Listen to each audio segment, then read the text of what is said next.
नमस्कार। आज हम पढ़ेंगे कक्षा 8 गणित की प्रश्नावली 9.2 के प्रश्न संख्या 5 को।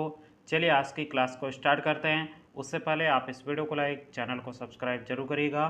तो देखिएगा प्रश्न संख्या 5 में गाजरा डैनियल एक ऐसे घनाभाकार कमरे की दीवारों और छत को पेंट कर रहा है जिसकी लंबाई, चौड़ाई और ऊंचाई क्रमशः 15 मीटर, 10 मीटर एवं 7 मीटर है।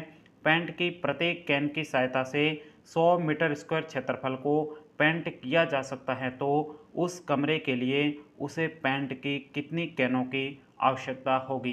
देखिएगा साथियों, यह प्रश्न आपके बहुत ही ज़्यादा सरल है। आइएगा बिल्कुल सिंपल तरीके से अब हम इस प्रश्न को सॉल्व करते हैं। सबसे पहले यहाँ पे हम लिखेंगे हल। अब ध्यान से देखो, जो आपको प्रश्न के अंदर दिया गया है उसको आपको सबसे पहले लिख देना है। तो यहाँ पे हम लिखेंगे दिया है। अब आप मुझे बताइए प्रश्न में आपको क्या दे रखा है। तो यहाँ पे देखो, आपके किसकी बात की जा रही है, घनाभाकार की बात की जा रही है। तो आपको पता है घनाभ की आपके लंबाई, चौड़ाई और ऊंचाई आपके अलग अलग होती है। तो यहाँ पे तीनों ही आपको दे रखी है, लंबाई, चौड़ाई और ऊंचाई। ये देखो यहाँ पे दे रखी है। तो यहाँ पे लिख दो, लंबाई को एल कहते हैं, एल बराबर आपको कितना दिए गए, 15 मीटर। उसके बाद चौड़ाई को बी कहते हैं, बी आपके 10 मीटर दिए गए। तो यहाँ पे 10 मीटर। और उसके बाद में यहाँ पे ऊंचाई कितनी दे रखी, ऊंचाई को एच लिखते हैं। एच आपको दिए गए 7 मीटर। कितना दिए गए, 7 मीटर। आई बात समझ में, ये आपको दे रखा था। उसके सिवाय आपको दे रखा है यहाँ पे पेंट की प्रत्येक कैन की सहायता से 100 मीटर स्क्वायर क्षेत्रफल को पेंट किया जा सकता है। यानी आपको एक कैन का क्षेत्रफल दिया गया है कि एक कैन से कितने क्षेत्रफल को पेंट किया जा सकता है। तो यहाँ पे लिखेंगे एक कैन का क्षेत्रफल, कैन का क्षेत्रफल, ये भी आपको प्रश्न के अंदर दिया गया है। ये आपके कितने क्षेत्रफल को कैन आपके पेंट कर सकता है, 100 मीटर स्क्वायर को। तो यहाँ पे लिख देंगे 100 मीटर स्क्वायर। ये आपको प्रश्न के अंदर दिया गया था। अब ध्यान से देखिएगा साथियों, यहाँ पे आपको थोड़ा सा प्रश्न को अच्छे से समझना है, फिर आपके प्रश्न में कुछ नहीं। एक बात यहाँ पे आपको अच्छे से समझनी, बात क्या समझनी है, सबसे पहले देखिएगा जो डैनियल नाम का लड़का है, ये घनाभाकार कमरा है। क्या है, आपको पता है, मैंने आपको पहले भी बता रखा है, ये जो आपके कमरा होता है, इस कमरे में आपके टोटल कितनी दीवारें होती हैं। तो आप देखोगे 4 तो आपके क्या होती है, खड़ी दीवारें होती है। उसके सिवाय इसके ऊपर छत भी होती है और नीचे आपके आंगन भी होता है। तो टोटल कितनी आपके दीवार हो जाएगी, 6 दीवारें हो जाएगी। अब इसमें प्रश्न के अंदर आपको क्या कहा जा रहा है, प्रश्न के अंदर कहा जा रहा है जो आपके डैनियल है वो आपके ऐसे घनाभार का कमरे की दीवारों, तो दीवारें तो आपकी कितनी होगी, 4 होगी। उसके बाद में छत को पेंट कर रहा है, तो दीवारों के साथ में एक क्या आ गई, छत आ गई। तो टोटल आपके कितने भागों को पेंट कर रहा है, 5 भागों को पेंट कर रहा है। तो आपको क्या करना है, इन 5 भागों का आपको क्षेत्रफल निकालना है। तो इन 5 भागों का क्षेत्रफल कैसे निकलेगा, तो आपको क्या करना है, यहाँ पे जो कुल पृष्ठीय क्षेत्रफल है कमरे का उसको निकाल देना है। यानी कुल पृष्ठीय क्षेत्रफल में आपके कितने दीवार आ जाएगी, 6 दीवार आ जाएगी। उसमें से एक जो यहाँ पे शेष बची हुई है ना, यहाँ पे जो फर्श कह सकते हो, तल कह सकते हो, ये तल का आपके पेंट नहीं किया जा रहा है, यानी जो आंगन है उसका पेंट नहीं किया जा रहा है, उसको घटा देना है। तो आपको पता है जो आपके घनाभाकार आपके जो आकृति है उस कमरे की सभी दीवारें कैसी होती है, आयताकार होती है। तो आपको कुछ नहीं करना है, सिर्फ आपको यहाँ पे जो नीचे वाली जो आपके तल कह सकते हो, फर्श है, वो आपके आयताकार है। तो यहाँ पे आयत का क्षेत्रफल घटा दोगे तो यहाँ पे आपके जो 5 भाग है ना जिनका आपको पेंट किया जा रहा है वो आपके आसानी से निकल जाएगी। तो आइएगा सिंपल तरीके से अब हम इस प्रश्न को सोल्व करते हैं। तो यहाँ पे हम लिखेंगे अब आपको क्या करना है, यहाँ पे पेंट किए गए भाग का क्षेत्रफल निकालना है। तो यहाँ पे लिखेंगे पेंट किए गए भाग का पृष्ठीय क्षेत्रफल, पेंट किए गए भाग का पृष्ठीय क्षेत्रफल बराबर। अब ये पृष्ठीय क्षेत्रफल कैसे निकलेगा, कुल आपके कमरे का क्षेत्रफल, उसमें से आपको क्या करना है, एक फर्श का क्षेत्रफल घटा देना। तो यहाँ पे लिखेंगे कमरे का कुल पृष्ठीय क्षेत्रफल, यहाँ पे शॉर्ट में लिख रहा है पृष्ठ क्षेत्रफल। अब कुल पृष्ठीय क्षेत्रफल में से आपको पता है यहाँ पे ऊपर छत को तो कर रहा है, लेकिन जो फर्श है ना उसको पेंट नहीं किया जा रहा है, तो उसको घटा दो कुल पृष्ठीय क्षेत्रफल में से। यहाँ पे घटा देंगे, यहाँ पे क्या लिख देंगे, फर्श का क्षेत्रफल माइनस किसका क्षेत्रफल कर देंगे, फर्श का हो या फिर तल का हो, एक ही बात है, फर्श का क्षेत्रफल माइनस फर्श का क्षेत्रफल कटा देंगे।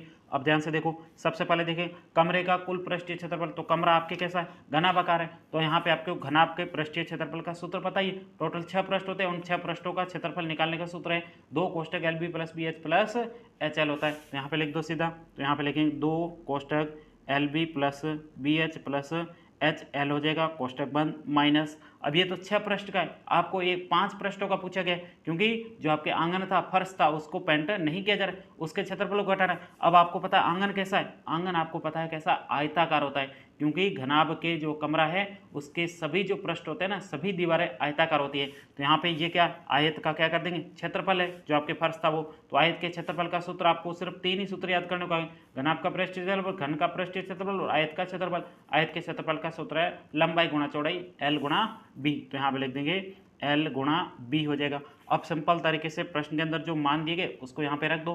तो सबसे पहले 2 की जगह 2, उसके बाद L लंबाई कितनी दे रखी 15, तो यहाँ पे लिख देंगे 15 गुणा B मतलब 10 है तो यहाँ पे 10 हो जाएगा, प्लस वापस B है 10 गुणा H का मान कितना 7, तो यहाँ पे 7 लिख देंगे। उसके बाद प्लस H वापस आ गया 7 गुणा L कितना है, L ये रहा आपके कितना 15, तो यहाँ पे लिख देंगे 15 कोष्टक बंद माइनस L वापस से आ रहा है कितना 15 गुणा B ये रहा आपके कितना 10, तो यहाँ पे 10 लिख देंगे। अब सिंपल तरीके से इसको आगे सॉल्व करो।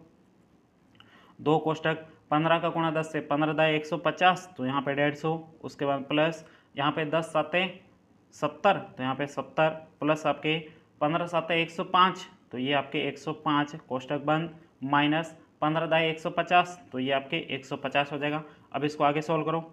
2 कोष्टक इन सबको जोड़ दो। यहाँ पे 150 और 70 220, 220 और 100 320, 320 और 5 325, तो ये आपके हो गया 325 माइनस 150 दिए गए। इसको आगे सॉल्व करो। यहाँ पे 325 का गुणा 200 करोगे तो आपके कितना हो जाएगा 650, तो यहाँ पे हो जाएगा 650, ये माइनस 150, तो यहाँ पे 150।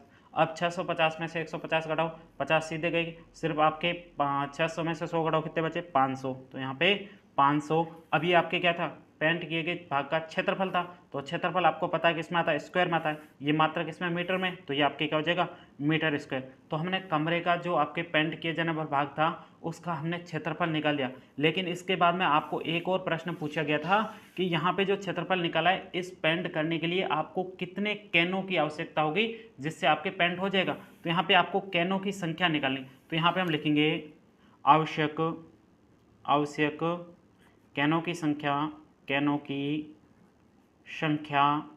बताइए कैनों की संख्या आपके कैसे निकलेगी। तो आपको क्या करना है, जो आपके कुल क्षेत्रफल है इस कुल क्षेत्रफल में आपके एक कैन के क्षेत्रफल का भाग दे दोगे तो आपको पता चल जाएगा पेंट करने के लिए आपको कितने ड्रम अर्थात कैनों की आवश्यकता है। तो यहाँ पे सबसे पहले क्या रहेंगे कुल क्षेत्रफल, तो यहाँ पे लिख देते हैं कुल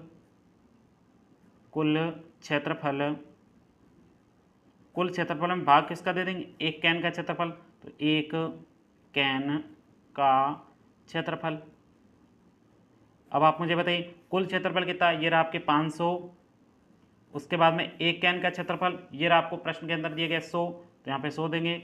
500 में 100 का भाग कितने बार जाएगा 5 बार जाएगा, अर्थात आपके जो आपको पेंट करना था उस पेंट को करने के लिए आपको 5 कैनों की आवश्यकता होगी। कितने कैनों की आवश्यकता होगी 5 कैनों की आवश्यकता होगी। यहीं तक कि आपको इस प्रश्न का उत्तर निकालना था। अब यहाँ पे आपको एक लाइन लिखनी है, तो यहाँ पे लिखें अतः पेंट करने के